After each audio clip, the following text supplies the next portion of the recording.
এটা মুরগির মাংস রান্না হচ্ছে। কষিয়ে নিলাম, মাংসগুলো দিয়ে দিলাম।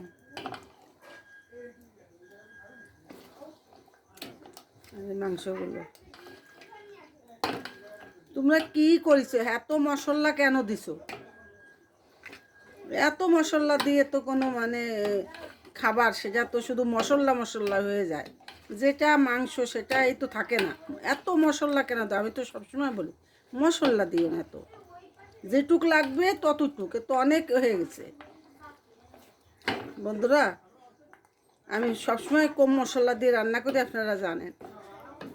আমি একটু ঘরে গেছি তো অনেক মশলা মানে দিয়ে দিছে। কে খাবে?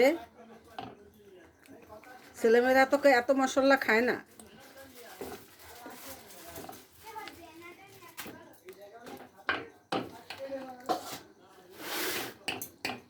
এত মশলা খা স্বাস্থ্যের পরও ক্ষতিকর।